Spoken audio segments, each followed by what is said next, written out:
They say betrayal cuts deepest when it comes from blood, but no one warns you how quiet it sounds, like glass cracking under silk. That night, I thought I was dressing for dinner. I didn't know I was walking into my own execution. I remember the mirror, my reflection steady, calm, rehearsed. I told myself this dinner might be different. After months of silence, my parents finally wanted to talk. Just the three of us, no lawyers, no board members, no formalities. My mother's message had been soft. Let's talk about the future, Evelyn. For a moment, I believed the future meant forgiveness. The necklace clasped around my throat felt like armor. I slipped my coat on, ready to face them, when my phone buzzed. A single message. Call me. Now. No greeting. No explanation. From Arlen, my legal advisor, and the only person who still believed I wasn't losing my mind. He picked up on the first ring. Evelyn, he said, voice tight. They filed it. This morning. Emergency guardianship petition. Your parents are claiming you're mentally unfit to run the company. For a second, the air turned to ash. My coat slid from my hands. What? I whispered. He continued. Affidavits. Witness statements. They've got signatures from half the senior board. They're coming for full control. I couldn't breathe. All those smiles. All those gentle invitations.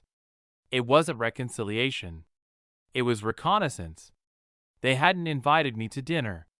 They had invited me to surrender. On my kitchen counter sat a box of lemon tarts, my mother's favorite.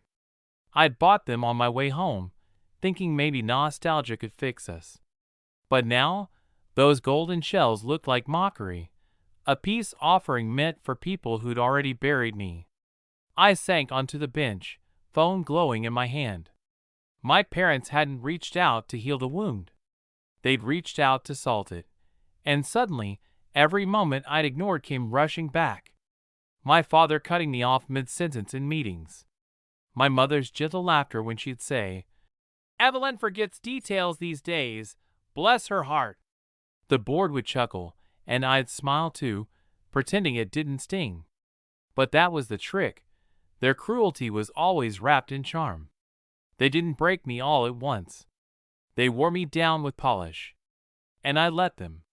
Because it was easier to believe they loved me than to face the truth, that they were dismantling me piece by piece in public. Arlen's office smelled like old paper and rain when he slid the folder across his desk. Read it, he said quietly. The title at the top made my heart stop. Petition for Emergency Guardianship, Evelyn Cade. The claims were brutal. Erratic judgment, emotional decline, paranoia. Each line a knife. Each witness a ghost of someone I'd once trusted. Arlen leaned forward. They've already got investors on their side. They're using your parents' reputation to sell stability. I closed the folder. Then we fight. It came out steady, even though my whole body was shaking. Days blurred into sleepless nights. Rumors spread through the office like ink in water.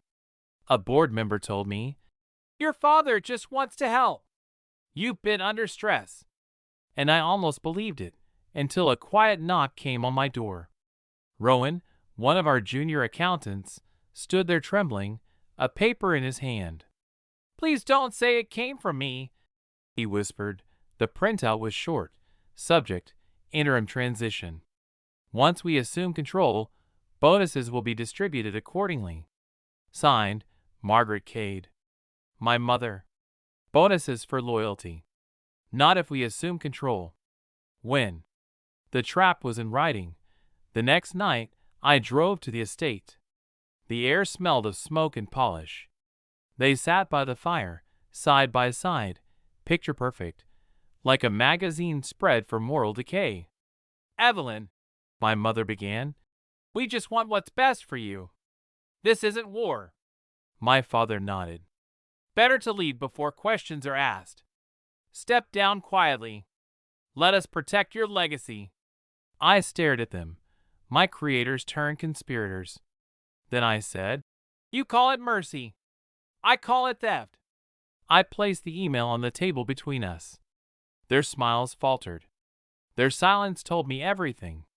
I didn't wait for excuses. I walked out, heels sharp against marble, heart steady for the first time in months. My apartment turned into a bunker. Binders, evidence, reports spread across every surface. Financial statements that proved growth. Medical reports that proved clarity. And records, undeniable records, of fraud signed by them. Arlen looked over the mountain of proof. They'll twist the story, he warned. I smiled faintly. Then I'll make sure the numbers speak louder. The courtroom was ice and silence. They sat across from me, composed, calm, almost saintly. Their lawyer's voice dripped with sympathy. My clients acted out of love. Their daughter's instability left them no choice. Then Arlen stood. No theatrics. Just truth. He laid out medical records, revenue charts, and payment trails. When he spoke of the unauthorized transfers, money funneled through fake firms, the gallery gasped. The judge looked at them sharply. You accuse her of incompetence while funding fraud from her accounts? The sound of the gavel was thunder. Petition dismissed. Investigation opened. For the first time, it was their turn to panic. By evening, the board voted. Unanimous. Their names stripped from every title. Their empire reduced to paper and guilt. My mother's voice trembled. We only wanted what was best. I met her eyes. No. You wanted what was mine.